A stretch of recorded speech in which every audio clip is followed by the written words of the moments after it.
Shalom saudaraku yang dikasihi oleh Yesus Kristus. Kami dari Gospel Light for Indonesia mempersembahkan seri renungan harian yang terambil dari Wahyu pasal yang ke-11 ayat 15. Demikian bunyi firman Tuhan. Lalu malaikat yang ketujuh meniup sangkakalanya dan terdengarlah suara-suara nyaring di dalam surga. Katanya, pemerintah atas dunia dipegang oleh Tuhan kita, dan Dia yang diurapinya, dan Ia akan memerintah sebagai Raja sampai selama-lamanya. Bapak Ibu yang dikasihi oleh Yesus Kristus, bukankah hal yang asing jika kita melihat dunia ini dengan ragam kekacauan dan bencana yang terjadi di dalamnya? Tentu dengan peristiwa-peristiwa yang tidak pernah diduga, banyak muncul pertanyaan di dalam dunia setiap orang. Bencana-bencana yang luar biasa, hingga virus yang tidak pernah dibayangkan telah terjadi di dunia ini. Dan banyak menimbulkan tangisan, kemiskinan, bahkan sampai kematian.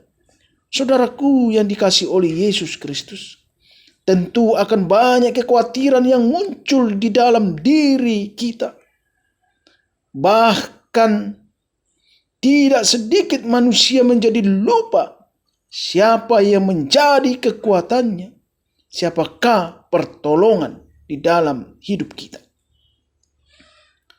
Kitab Wahyu adalah kitab yang dikenal sebagai suatu penglihatan akan tanda-tanda dari akhir zaman, walaupun tidak ada seorang manusia pun yang tahu dengan pasti tanda-tanda itu dan waktunya.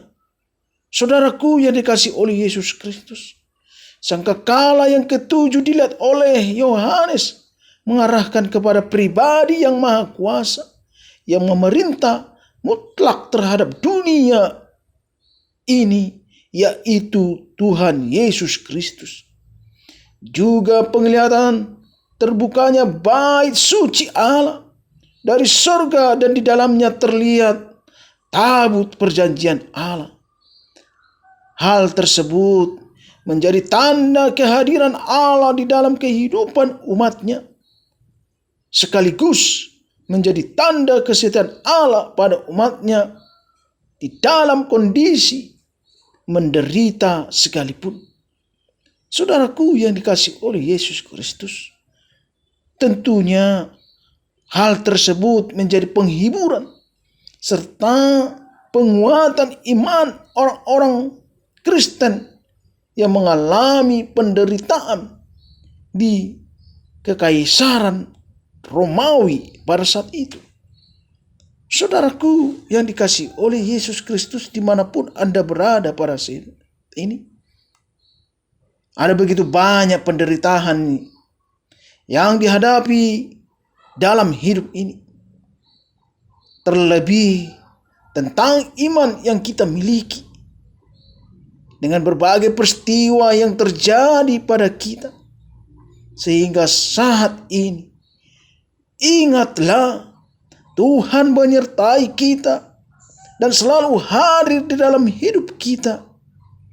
Dia berkuasa mutlak akan kehidupan kita. Saudaraku yang dikasihi oleh Yesus Kristus, Dia adalah Allah yang setia, dan kehadirannya menolong kita menghadapi pergumulan di dunia ini. Oleh karena itu, tetaplah gantungkan hidup kita hanya kepada Allah saja. Kita meyakini bahwa pertolongan itu datangnya dari Dia, bukan dari dunia ini.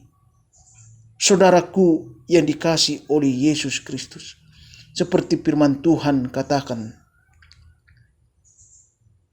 karena kasih Tuhan telah hadir di dalam diri kita, maka kita haruslah tinggal di dalam Tuhan. Karena saya meyakini dan kita meyakini Allah senantiasa menyertai kita kemanapun kita pergi. Biarlah firman Tuhan ini menjadi kekuatan di dalam hidup kita, pribadi lepas pribadi, dimanapun kita berada. Shalom, Tuhan Yesus memberkati.